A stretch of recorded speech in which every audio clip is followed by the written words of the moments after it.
and everything else. Yeah. Okay, we are about to go live here. Welcome everyone who's joining us live or who's joining us later on. I'm Kathryn Jean Lopez from the National Review Institute, and I'm here with Robert Nicholson from the Philos Project and Luma Simms from the Ethics and Public Policy Center. And we're here to talk about the Pope's remarkable trip this weekend to Iraq, unprecedented, so important on so many levels. Obviously, so many challenges remain, but I feel like the whole world needs to stop and take a moment to just drink in everything that happened. You know, it's like heartbreaking to me that it's like one news story to most of the world, and the news story, frankly, in a lot of places was the meeting with Ayatollah Sistani, which was obviously important. But the Christians in Iraq, that mass yesterday, the visit to Mosul and the ruins, that was the most important part.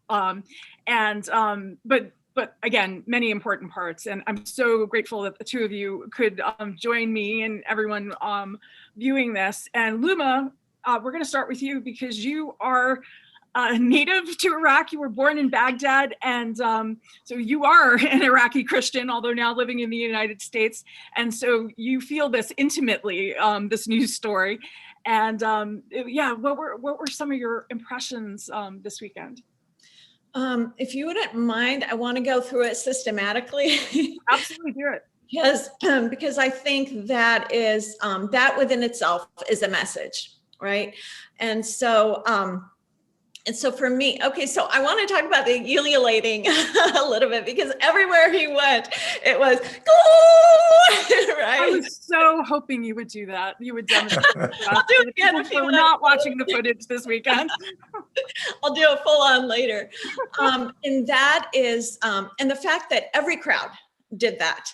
And that is, as Robert knows, in our culture, Middle Eastern culture, that's a sign of joy and beauty and welcome, right?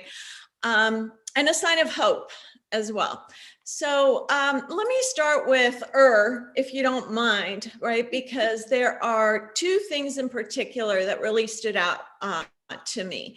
One of them was, there was a testimony by two young men, one by the name of Dawood, the other one Hassan, right? And these two young men have known each other. They were born in 2002. They made note of that. They've known each other throughout their years. They went to school together. They opened a business up together, and through that business, they're paying for their schooling. And they talked about how they were supported the whole time by their family in their relationship as well. And their family and their friends helped raise money for this business. And they talked about, so let me share one quote that I wrote down, which this is how they ended, okay, their testimony.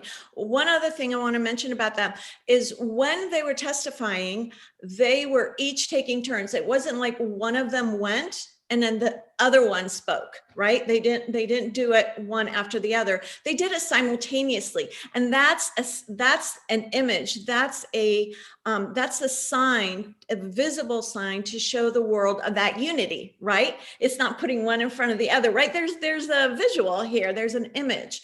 And so one would speak in the other one. And this is how they ended it. They said, we are from two different religions, yet we are an example. We are a story to show that it is possible to have a friendship. We desire many Iraqis to do the same. We don't want war. We don't want hatred. We want all Iraqis to live in peace. So that was big to start off the witnessing. And then a woman spoke. So passionately that the Pope basically stopped reading his, his translated, the translated message, and he just stared at her intently, like, wow, I want to hear, what is she saying exactly? But she is saying it with such passion, and I knew he had the transcript in front of him. But again, one other thing that I want to quote from her, she said, the war ruined us. Between us, and she's referring to the Christians and the Muslims, there are familiarities and a common story, our soil, okay, where both our blood was mixed. We have the same identity.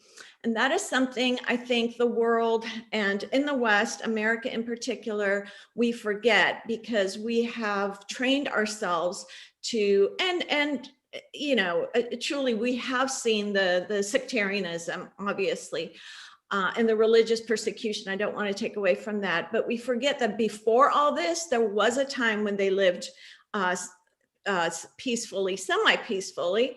There was a time where, like Dawood and Hassan, Christians and Muslims did have friends. They had friends with each other. And my mom has told me about her friends with, you know, Muslim women. And so that is something we forget and we diminish. And it seems like somehow we don't hope that we can return to that. Right. And I think that is part of the trip with Pope Francis. Next, am I still okay to go? Oh, you keep talking. we're both happy to listen to you. Thank you. Please, Robert, interject at any time. You know, Robert and I talked about this beforehand. We want to hear from you. Oh. Okay, so Mosul, I think, was the most powerful, right? And it is where I looked at Pope Francis, and that is where he looked the saddest. He looked the most grieved. He looked grievous, very heavy laden, right?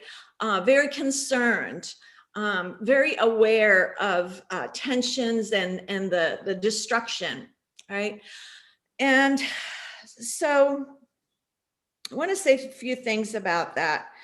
And I believe that what he did in Mosul was not just for Mosul, although obviously it was, but it was for the whole country.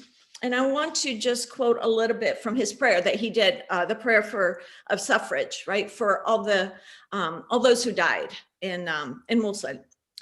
And he said this. He said, "The tragic consequences of war and hostility are all too evident. How cruel it is that this country, the cradle of civilization, was so cruelly hit by such a violent storm that afflicted it by such a barbarous blow."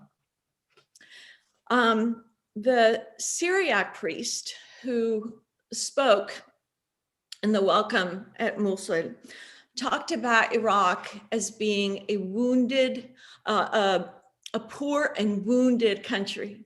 And what do we know about Pope Francis? From the beginning, right, Kathryn, of his pontificate, he has said specifically that he is here to seek out those at the margins, those who are poor and wounded, not just in people, but in countries. So here we have sort of writ large everything he has wanted to do for individuals as well.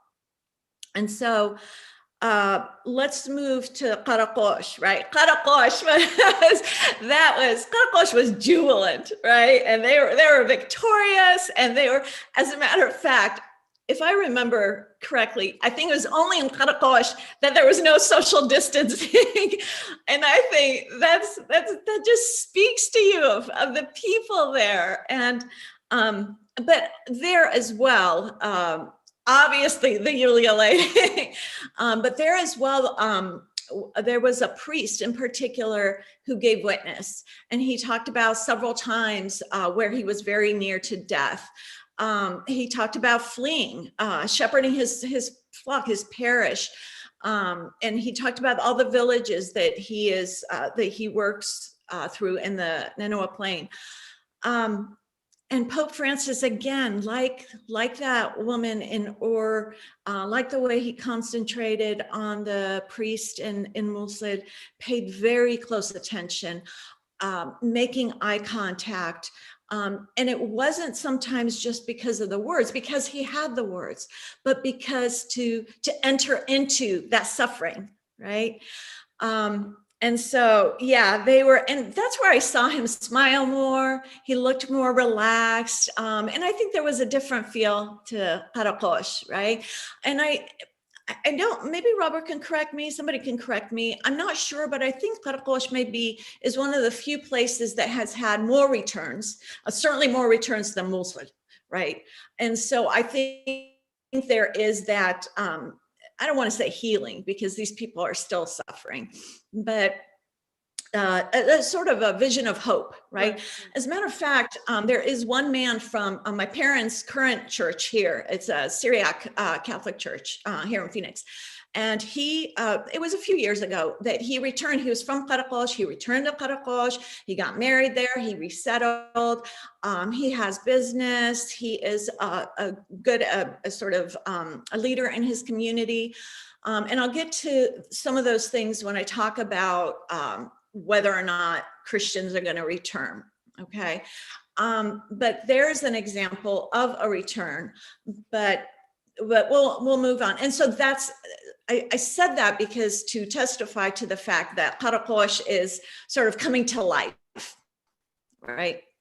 And then, of course, in Erbil, the Pope praying in front of, before, in light of a statue of the Blessed Mother, and you can see she was desecrated by ISIS, and you can see it. You do a close-up, take a picture and do a close-up, and you can see all the parts where she was broken, her hands, right, around her neck.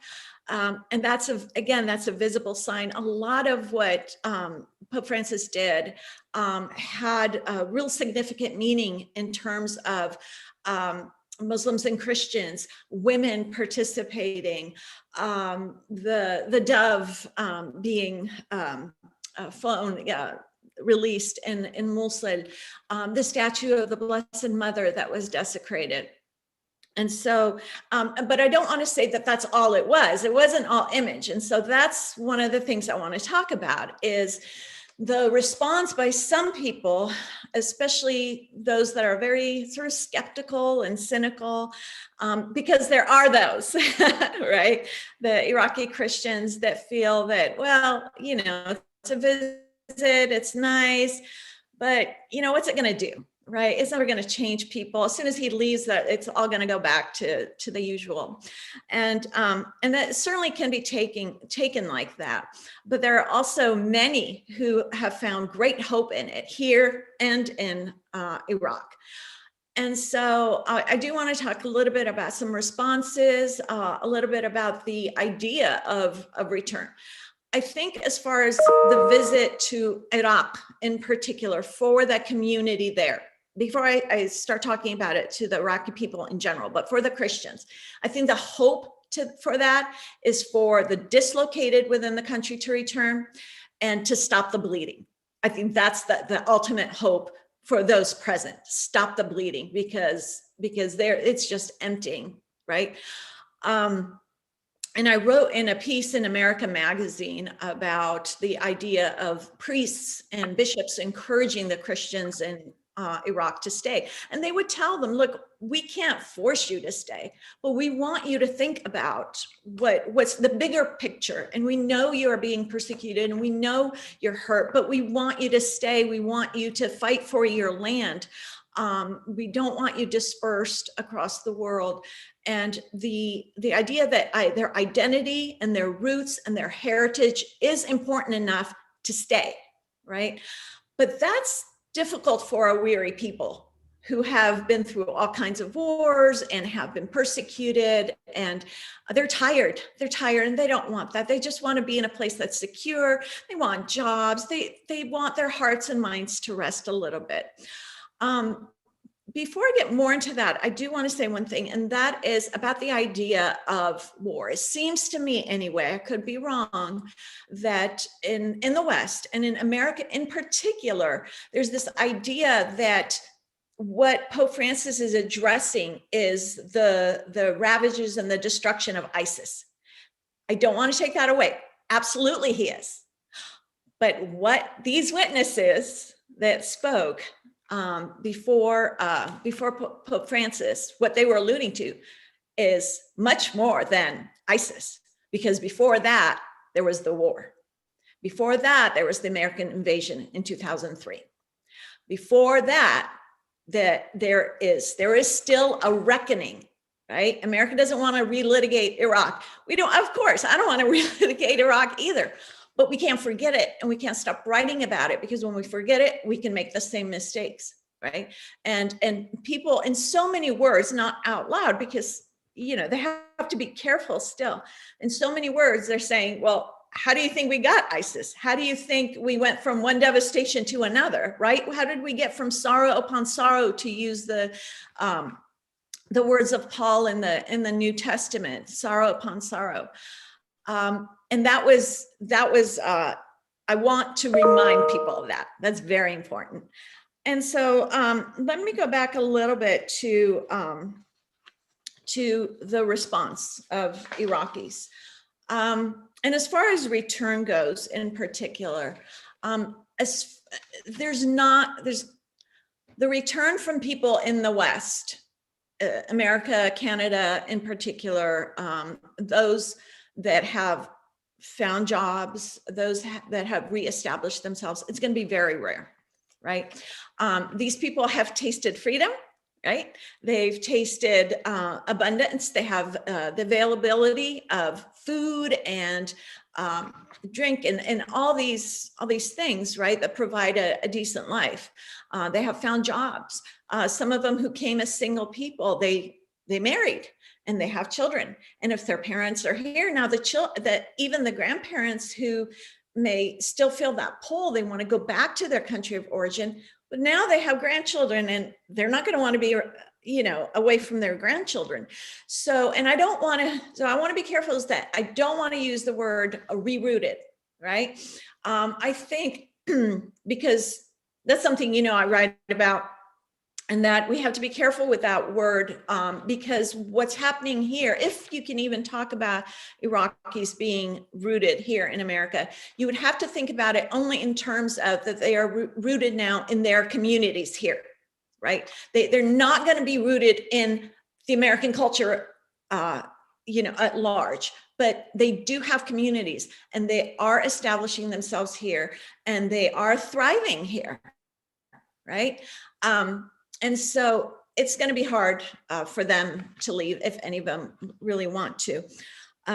Who might go back? Well, maybe a lot of people, sitting around in Amman, right, in Jordan, or some of the other places, maybe Lebanon, those that flew to Lebanon, and Robert can talk a little bit about that as well. Those people can possibly return, but what will help them return? And I know Robert might have something to say about that. Security, the safety, that's number one. How could they go back to these villages? How can they go back to Mosul if there's really a lot of fear that they're going to be killed? We know that Iranian militias, right, Robert, that they're giving the Iraqi Christians a really hard time. They're giving Iraq overall a hard time, but the Christians in particular. So safety, security, jobs, that's really important, which means in order to have that, the cities themselves, Mosul, Qarqosh, these places, they have to start regaining. They have to put in some infrastructure. And so it's going to be hard for people, especially the more maybe fearful type. They don't want to put themselves out. And they say, well, I'll go back maybe when some of the roads are paved or some of the buildings have been built or whatnot. And so that's, and as far as the people here, yes, of course, they're very joyful and they're very glad Pope Francis went and they have great hopes for it. But they're not going to be the ones that will respond. And there is skepticism in the fact that, okay, well, after he leaves, what's going to happen? What's going to change? Well, the only way there will be change is if the Iraqi government took these things that have been said seriously. Right? And what if, in some ways, many people expect, well, we know how that's gone before. What's to say that that's not, the status quo, right? And yet, if they don't, there's a statement that I wanted to remember to say, يرزلون نفسهم قدام العالم, right? And that means, I don't know if I know Robert speaks Hebrew, but يرزلون نفسهم قدام العالم, that is, they will disgrace themselves before the whole world if they don't do something here after this visit, right? And why is that? Because I think the overall, because you talked about what is the meeting, I forget the exact title, but what's going to happen now, right? Is this a game changer? I think, right? That's what you said. Well, what was Pope Francis doing in this whole thing? He is telling the world, I will not forget these people. I am going to this people. And don't you dare forget about these people. Don't you dare run away from your responsibility. And in a sense, the whole, you broke it, you fix it, right? And then what else is he saying? In Iraq, in the Middle East in general, this kind of visit is a sign of respect and honor, right? A respect and honor for the people themselves, and a sign of respect. And he is respecting and honoring them in front of the whole world, right? He's saying they're important enough to have my attention. They are significant people and the world needs them. They can't just be whatever, a failed state. We can wash our hands, right? And so, and then what is he saying to the Iraqi government? Basically, I'm watching you, right? I came here. Why did I come here? Because I've had my eyes on you, and I'm going to watch you, right? And then there was something else I wanted to talk about that I didn't want to forget, and let me see if I can remember it. I think what's important is to continue to think about Iraq as a wounded and as a poor and wounded country. I think it's important for results for anything good, any movement forward to come out of this is the strengthening of the Christians. Oh my goodness, did you see them? Did you see the masses in public? Here they were, literally, not just that's the ululating, right? They were rejoicing in their Christianity before all Iraq, before the entire world. They were not afraid to be Christian. They were not afraid of their identity, of their religion. They were not afraid to say, most important, they were not afraid to conduct mass, and for their scriptures to be read in front of the Muslims in the congregation. That is really important. Like, as it happened to, and I don't know if Robert wants to say something about this, but in right, the section on Abraham in the scripture, the account of Abraham in Genesis was read, and from the Old Testament, not just read, it was chanted by a Chaldean priest before a mixed audience, right? Imams and Muslims and Christians and all these people. And think about that. Think about Abraham's story. And what does that tell you? That brings the Jewish religion, right? The Muslims, the Islam, and Christianity, right? And so he went to first. That's the origin, right? And so he's starting from the origin. He's going back to the roots. And I kind of wondered, and I thought to myself, a lot of these Muslims, maybe this is the first time they've heard the scriptures out loud. Many of them are not going to be familiar with what another religion has in is their scripture. And then the mass in Baghdad, right? And then all the masses with all the Muslims and the word of God being spoken and in broad daylight. Right. And that's a great witness. And that's a great witness of the seriousness of the religion. And I think in Mosul also the prayers, and a lot of Pope Francis's prayers and homilies were, it was sort of like there were some veiled messages, but he spoke to the Christians in terms of their long suffering, patience through endurance of persecution, and nonviolence, right? We know that's a big thing that we talk about in Catholicism. And so one of the messages being sent here is, okay, do you hear that, you Iraqi government, all you Muslims, do you see that our message, my message to these people you've persecuted is don't fight back, or not don't fight back. I mean, he actually says, don't be fatalistic and despondent. And in terms of fighting back, we know it's nonviolent, okay? We stand firm in our faith. But he is showing them that the message is love. The Christian message is love. The Christian message is peace. The Christian message is live with each other as peacefully as you can, getting along with one another, right? And then finally, I'll stop after this. Finally, the message for all of Iraq, not just for the Christians, because I know that he went there not just for the Christians, of course for the Christians, and they are a great concern, a primary concern for him. And I know, and they knew that as well, but they were willing to share him with all of the society, all the people, and he wanted to share himself with all of them. And he didn't want them to feel that he didn't want to leave them out. He wasn't saying, oh, I'm only here for the Christians, forget about you guys. And so when I was talking about a sign of respect and honor, that is for all Iraqis, not just for the Christians. And that's important.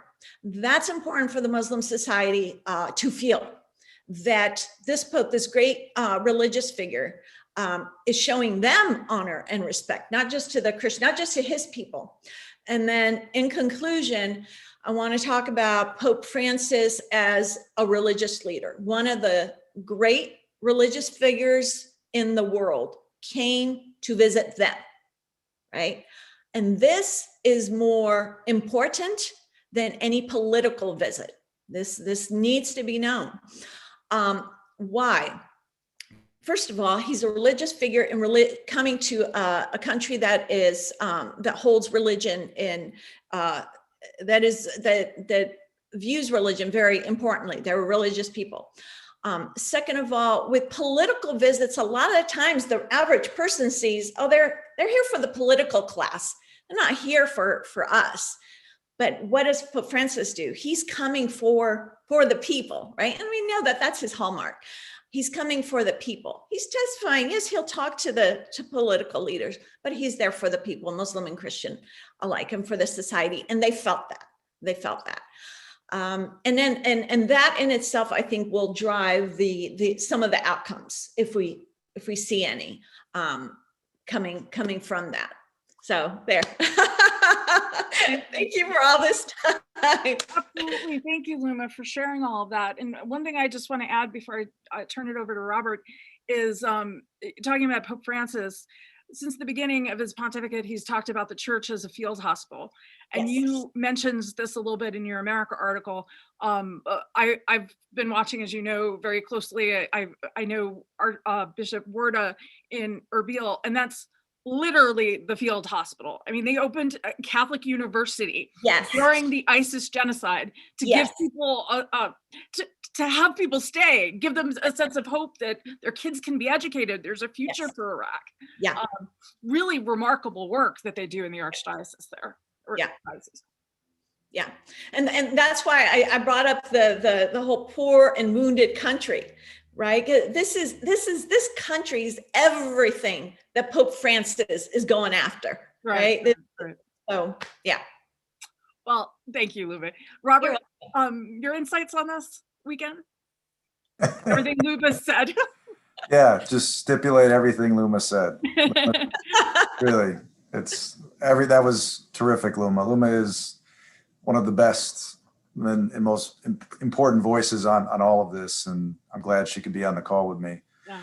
I think, well, I'll try to fill in the gaps, and I'm coming at it obviously from a different perspective as someone who's not born in Iraq and someone who looks at it in a different way.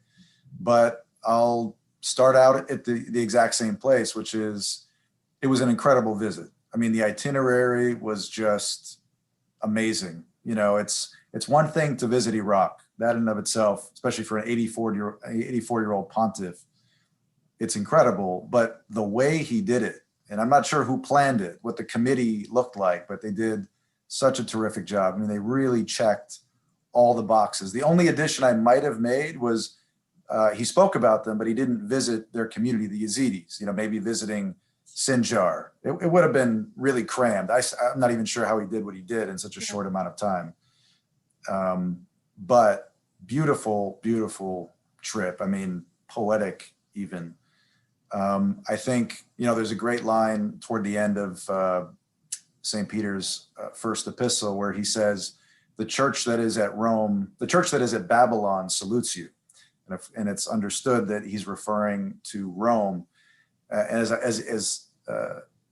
Pope Francis was on this visit, I'm thinking, wow, here's the bishop of the church that is at Babylon coming back to Babylon to strengthen the church. It was just a sort of beautiful moment. And of course, there's the moment of the Bishop of Rome in Mosul, where the caliph, or the would-be caliph of the Islamic State, said that he would go to Rome and behead the Pope. I mean, just you think about the layers of meaning that were in this trip, and you can't help but sort of take a step back and say, wow. For me, someone who spends his days trying to get people in the US and across the West to care about this region and to engage with this region, these weekends are few and far between, especially these days. Most of what I hear from people, Christians, non-Christians, whoever, is that, look, we're done with that part of the world, right? We're pivoting to Asia, or we're not doing anything anywhere. And so to have the whole world riveted for a whole weekend on this part of the world, and specifically, as Luma mentioned, the casualties of this horrific war that's gone on, yes, for almost 20 years now, if not even longer, and certainly since 2003, was really a godsend. And so I was telling my team last week here at the Philos Project that these times are very few and far between. We need to take advantage of the momentum generated by this trip. So Kathryn, you framed this talk as, is this visit a game changer? And I just want to spend a moment on that, because I've been thinking about the question since you posed it. And I think it could be,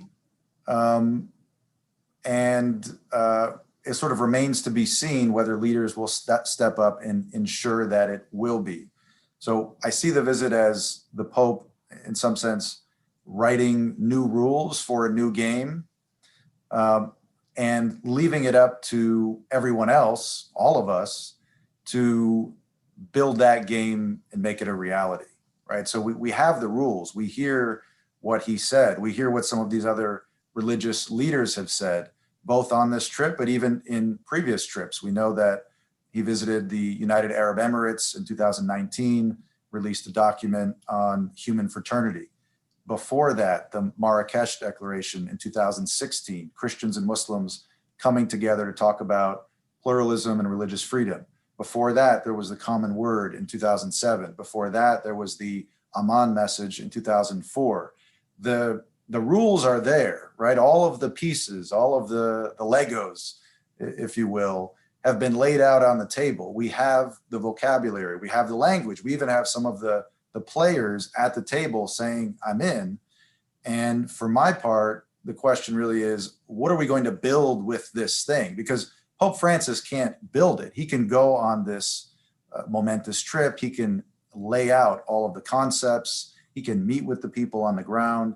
And I think it's really going to take Christians and Muslims, in addition to others, who have vision and who have the practical skills needed to turn all of this into something real, right? So, I mean, I could sort of point to almost every aspect of the trip, different groups that he mentioned, and think about, okay, understanding what was said at this particular site with this group of people, how could we take it to the next step, right? We're talking a lot about the Christians of Northern Iraq, I mean, the Christians of the whole country.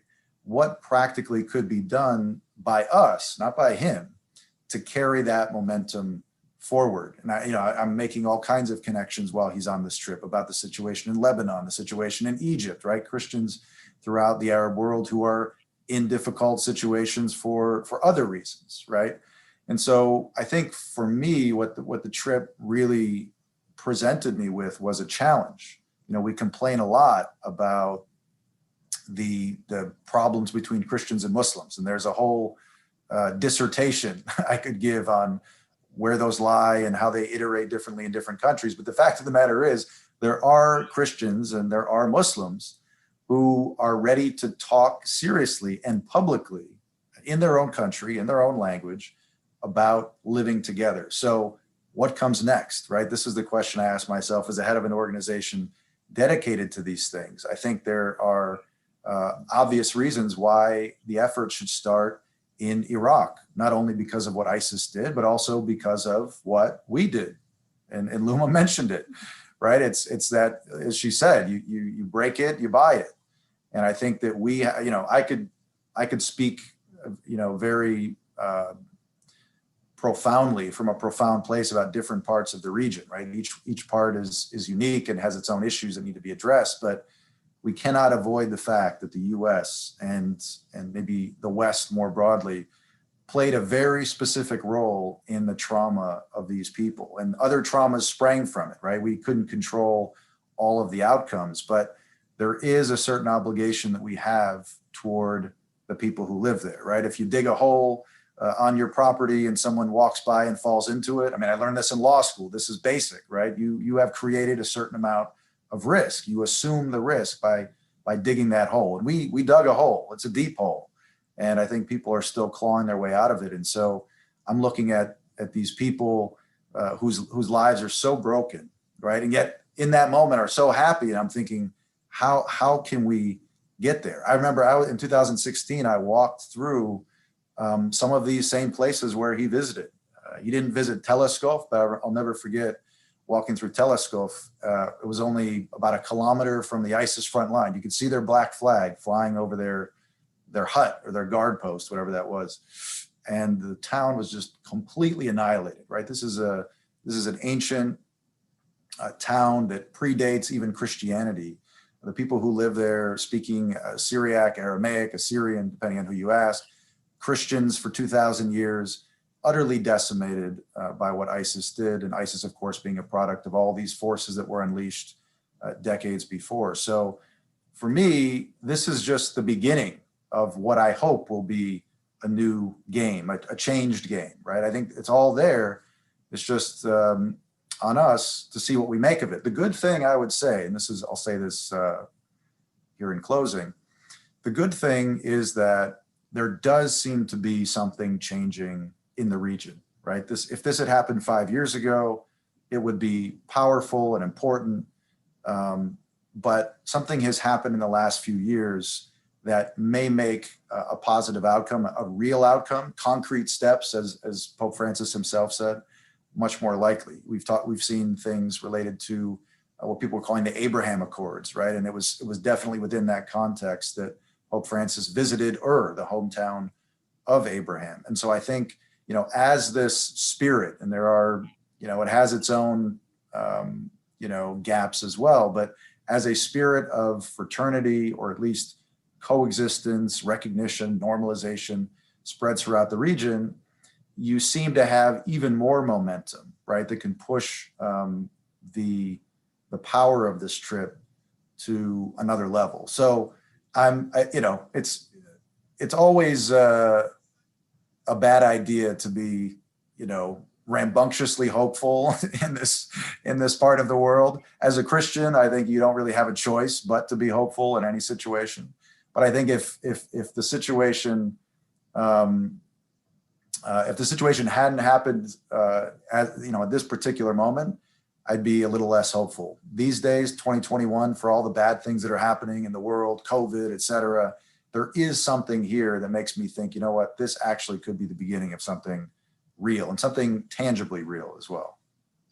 And I think the fact that he went there when there were rockets being fired only days before, when frankly there was pressure from every direction, including from a Christian bishop there to not go right now because of COVID, and the Pope just said, no, it has to be now. I'm doing it. It's important enough.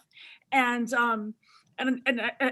it's a moment too where Steve Rasha, who wrote a book, who works for the Inner Reveal for the church, who wrote a book, The Disappearing People, talks about how the hourglass is about empty for the Christian. So if it's now or never.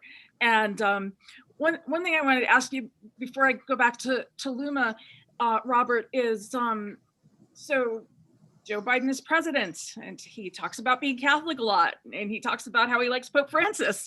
And how can he be encouraged to make use of to learn the right lessons from this in terms of not just Iraq policy, but Iran policy, talking about the militias? Well, that's an excellent question, Kathryn. I think here too, there are some positive indications. One, you mentioned Biden is very open about his Catholicism, very proud to be Catholic. I know he's commented on the Pope's trip in a positive way, obviously. In addition to that, Biden himself, for better or for worse, was deeply involved with the Iraq issue while he was in the Senate, right? He was for the war, but was quick to point out the problems of the war. He was, infamously or famously known for proposing various solutions to the problem. This is a country that really means something to him. It's not just any old country. So I think he feels that sense of obligation.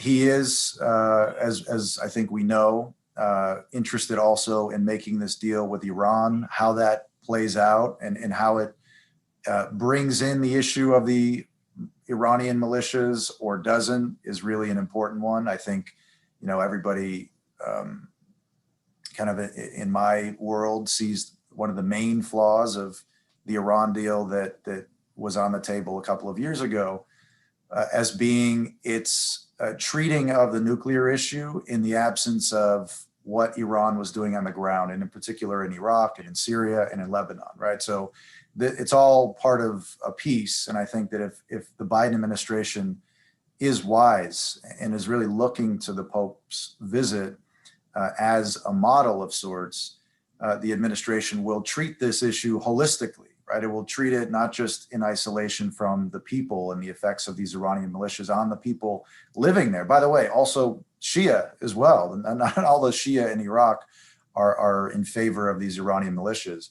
I think if the Biden administration looks at the issue from a broad perspective and understands that the Iranian regime as it currently stands is not only pursuing nuclear weapons, but has all of these other negative effects throughout the region, in particular in Iraq, I think they will make sure that all of these things are on the table in any kind of negotiations.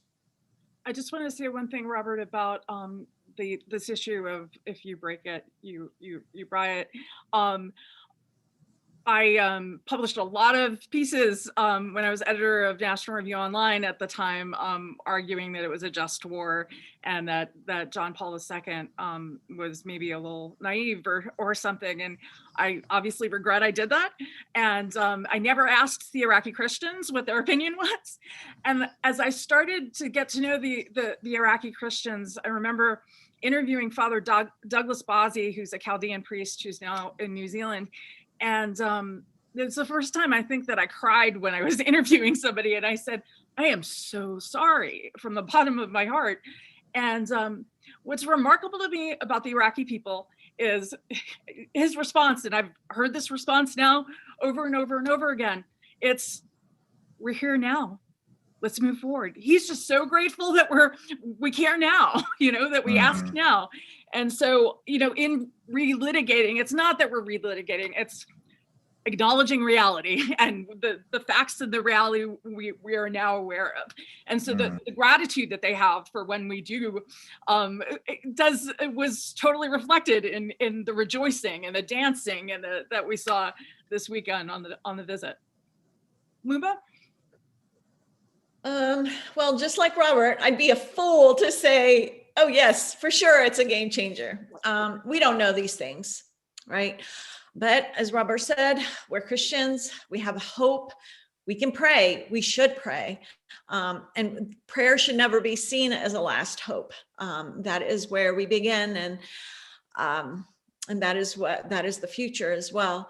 And I think, as you said too, we don't relitigate, but we have to do something about it, right? And I think that the U.S., that America really needs to take its role seriously, right? And in terms of, wait a minute, there's more we can do, right? And we've sent a little bit of money here and sent a little bit of money there, but there are specific steps that if the Biden administration were to think about it and consult with Iraqi Christians or people like Robert, those that know the region, they could come up with ideas on how to create safety. And number one in that is, look, you have to make changes in your relationship to Iran, because those Iranian militias have a big hand in Iraq right now.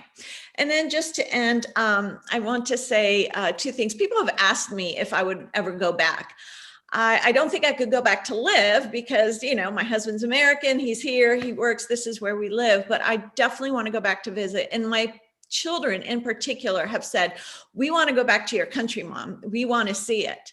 The other day, and it was, we were all watching Pope Francis come in to Baghdad. And my youngest, who just turned 10 over the weekend, said to me, Mom, you are from Iraq and Dad is from America. That means Iraq is my motherland and America is my fatherland. And Mom, one day I'm going to go to Iraq. Oh. And that, of course, I just started crying. I was already crying. I just started crying. And I do. And I want to find those grave sites of my parents, and I want to take my children, and I want them to see that we exist, that we come from somewhere, and that it means something. And what I told my son is, don't ever forget that my Iraqi blood runs in you. Don't ever forget that, because that means something. So this is something we usually talk about. Americans discourage blood and soil, but that's for another day. We should have more conversations. But yeah. Well, and for people who are watching who don't know Luma and her work, it's all about immigration and identity and you really like no one else I know really humanize these issues, and it's a great grace that you're doing what you're doing, and you couldn't be doing it if you didn't come here. So you are this is the gift you're able to give the Iraqi people and other immigrants, and yeah, it's a great blessing to have you writing and speaking, and so thank you for joining us. And I was thinking actually over the weekend, I'm like, I would totally go on the Philos Project pilgrimage that Luma co-leads to Iraq, just like retracing Let's do it. Let's do it. Yes. Robert, yes. You knew our dear friend Andrew Walther, who's the one who got me involved in knowing about the Christians in Iraq, and we were always talking about getting a group of journalists, and going and so I feel like it has to be done because Andrew isn't here anymore, so yes, we got to get it done. For that reason only, I agree. I would love that. That alone is a tremendous reason. And Andrew Walther worked at the Knights of Columbus and was instrumental in all of the work that they've done in Iraq. And when you talked about telescope, and sorry for my ugly American pronunciation of everything, they had an effort to get people back in their homes, and it was like they were calling for $2,000 for each family would like help them rebuild their home and start to get up and running again. And thanks be to God for those, civil society efforts from so many faith-based organizations. And the educational work that you do is so crucial, Robert. If you just want to talk a little bit about that for people who don't know the Philos Project. Sure. Well, I think actually this trip is a great hook to hang it on. And I said also to my staff last week, it made me so happy to hear Pope Francis, despite being the most, powerful Christian in the world, when asked, what are you doing? Why are you going? He said, I'm coming as a pilgrim, because it really symbolizes for us at the Philos Project what this whole story is. A lot of people who hear about me or the work that we do, they hear that our mission is promoting positive Christian engagement in the Near East. They think, oh, so you are, you're going over there to help them. And I always say, well, yes, that's part of it, but it's actually the second part. The first part is to be helped, right? Is to come as a pilgrim to the place where it all started. I mean, the Pope went back to Ur. You could also point to Babylon or Nineveh or Jerusalem. I mean, there is no Western civilization without these cities. This is the place where everything that we love, everything that we have come up with, or we think we've come up with, actually came from. So for us at the Philos Project, we do a lot of things. We do trips, as you mentioned, and Luma's actually been on one of them. We try to, in all these different things, trips and content and educational programs, leadership training, we're really just trying to get Christians from over here back over there. Number one, to help themselves better understand their civilization, their culture, their faith, importantly, so that not only they benefit, but also they can benefit others in that same place. So we do that through various things. We bought computers for Christian schools in the Nineveh Plain, where Pope Francis was just a few months ago. These kids were learning computer science through books, and they had no computers. So we in our network, great people in our network, we all gathered money and we bought some computers. So that's the kind of work that we want to see happen at the Philos Project. But it all starts with this kind of pilgrimage engagement. I love talking about this as pilgrimage because for many reasons, one of them being when I started writing about the Iraqi Christians, people would come up to me and say, oh, it's so good of you to help them, like you're saying. And no, I'm a better Christian when I'm exposed to these amazing people. I remember talking to one bishop who was also moved to New Zealand because all of his people in Mosul were gone. And I said to him, he was talking about how proud he was of his people, and because none of them, recanted their faith. And none of them even considered. And I said to him, oh, come on. I did. I said, come on. Somebody came to you and said, I don't know if I can do this. Can't I just pretend? And he started crying. Not one of them. And I remember watching a documentary where one woman who left Mosul and was in Erbil said, thank God for ISIS. And you're like, what? Do a double take there. Thank God for ISIS, because before ISIS, I was a lukewarm Christian. And it took genocide for me to realize that Christ was the most important thing in my life. I have my life and my family, and I have Christ. That's all I need. And if we have to give up our lives for Christ, we know that there's more, and we understand what it's about. And it's just remarkable for, Americans who, whine about having to be on Zoom and, and that's not to downplay the hardships of this past year. Goodness knows I've done my share of whining, but they know what it's about. Christ on the cross is not like a piece of jewelry. This is real.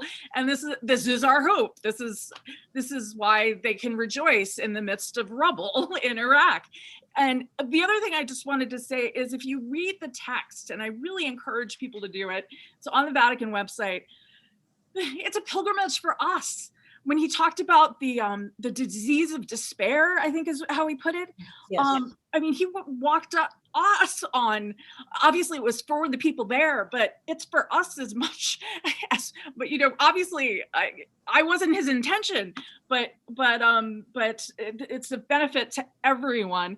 And I found it particularly moving that it was last March where he had that prayer service for coronavirus. So there was really a prayer service for the world, and I know people who are very cynical about Pope Francis who were moved by that prayer service, and now we're almost a year to that marker, and he had this is his first trip since all of that started. And I thought, first of all, it's telling us, yes, we all have to focus on these people. It also puts our lives in perspective, Yes. to look at what they're suffering and what their lives are like. And so I thought it was just a gift for the world, not only Iraq, obviously existentially important for Iraq and in particular the Christians, but a gift for everyone. And I want to say to people, like, if you watched the Meghan and Harry interview last night, you must read the texts of and I did watch it, but I had already read the text, but That's a good challenge. I like that. Yeah, I like that challenge because I mean, if everyone did, that could change the course of Iraqi history, couldn't it? Because what you say, Robert, and Luma, you said it earlier too, it's all in the follow-up, Yeah. I had a meeting last week and it went really well, and I thought, it doesn't matter. It's all what we do now. And so Pope Francis has challenged us all. And I think it's a remarkable challenge that's doable, it's doable. Luma, if you could give Americans next steps to help Iraq, and Iraqi Christians in particular, what might they be? And yeah, everyone who supported the Iraq war, with the best of intentions, No, I realize that. Yeah. I think several things, and that is one, to be a little more open-handed with the giving. Find some really good, reputable, trusted organizations, and don't be afraid to give your money. I don't care if it's $5. Don't be afraid to give your money, because it all adds up and it makes a difference. That those two friends, Dawood and Hassan, they started a business with $1,638, I believe, right? So think about that. So if a lot of people did it, imagine how much that would add up to. That's number one. Number two, encourage. It's very difficult because of our political system, but we have to find ways to put pressure on the Biden administration to make some changes, especially about Iran, right? But Iran and Iraq go together, right? And they're, double helix here. So political engagement on that front, giving. And another thing I would say, especially to journalists, editors, magazines, newspapers, and all of that, don't say, oh, we've written a lot about Iraq, we don't need to go through this again. No, you have to keep publishing on it. You have to, obviously find ways. Like I said, you don't need to relitigate. But I had a couple times where I've pitched something and somebody said, "Oh yeah, well, that's been said 10 years ago," or some such thing. No, there's really no such thing. We have to keep publishing, and we have to publish maybe things like Robert said with a new vision. And that kind of thing. And if people need to talk about to their circle of friends and to their families, bring it back up again and really talk about it as Americans in particular. Be open to hearing from Iraqis, Muslims or Christians. Be open to this conversation. Don't shut down. And I think that's my point. Don't shut down the conversation. And I think from a news perspective, as someone who's been in the position where, people are pitching and you're looking at what's most important, I think the Pope, changed the rules a little bit. It's important to him. It's important. It probably should be important to all of us. And I wanted to make one point before I give it over to Robert again. Remember that prayer service that Pope Francis had at the beginning of his pontificate as the ISIS genocide was starting. And it was like a 4-hour prayer service in St. Peter's Square.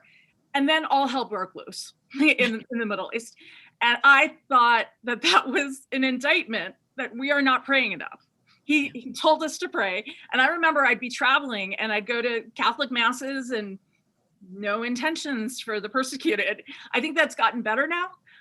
But one of you mentioned earlier, prayer can't be the last thing we think of. It is an action. Right, and that I do want to say one thing. When you talked about how some of these words from Pope Francis touched you and you were spiritually moved, and you said, I know they weren't for me, they were existentially for Iraqis. Honestly, I think the Christians around the world, the Christians in the West, we are very despondent. Yeah. Right. We are despairing. It feels like we have no energy, no oomph. And in some ways, our Christianity to a certain extent is lukewarm. Yeah. Right. We have our own factions as well. And we are not seeing the vision, our Christian vision. We are not going after the Christians in Iraq in the East, because it's that despondency is nothing's going to happen. What can you do?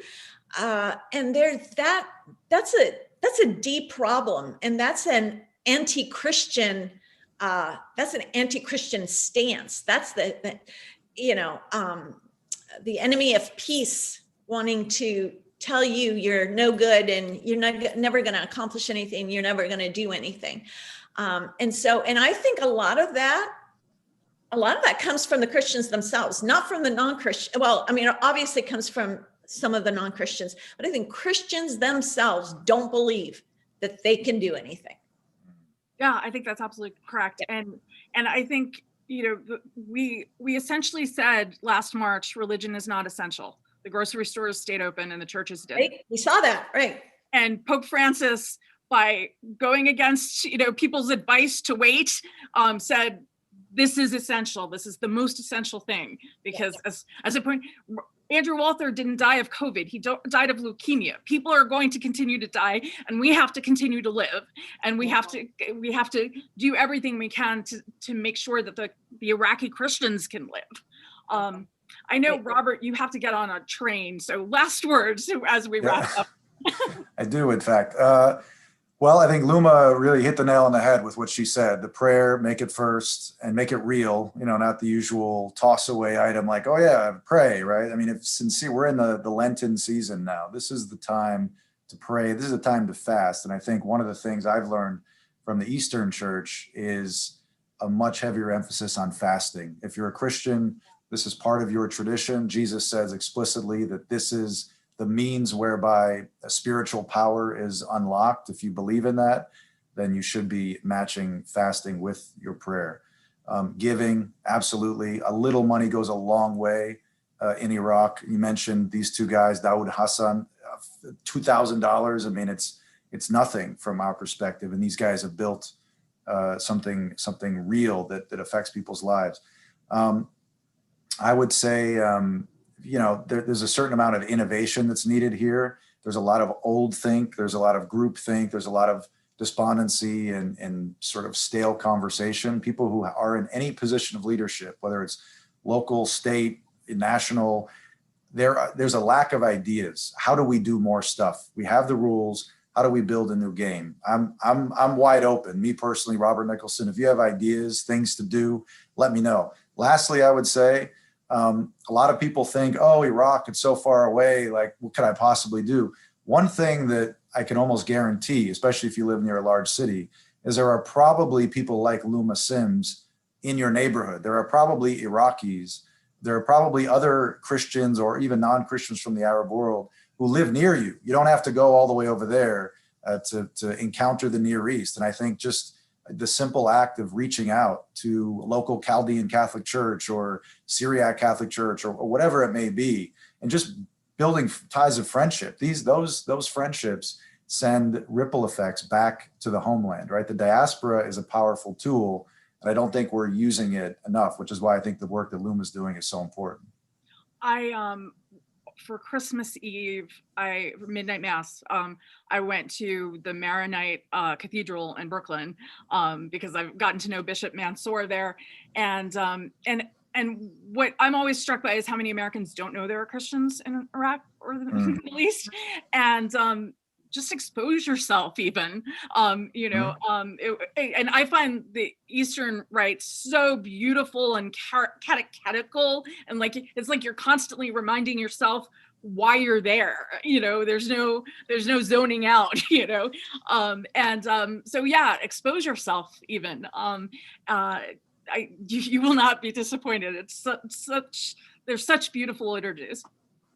Can I just make one more thing? And Robert is going to know what I'm talking about. Hospitality, so close to my heart, right? Open yourself to some Middle Eastern hospitality and learn from it, right? Reciprocate it. You'll hear more about that later. Let us feed you. The last time I was in Phoenix, I availed myself of your hospitality, and I highly recommend it. My pleasure, Kathryn. Well, with that, thank you everyone for joining us. Thank you, especially Luma and Robert for joining, making the time, and sharing your insights. I'd love to do this again sometime. We could have done it for hours. Yep. And I thank you again, everyone who joined us. And I commend to you the Philos Project and Ethics and Public Policy Center. My friend Ryan Anderson just took over there, and it's just a great group of people. So thank you again on behalf of the National Review Institute, everyone. Thank you, Kathryn. Thank you, Robert. Thank you, Luma. Talk to you later. Yep. Bye-bye.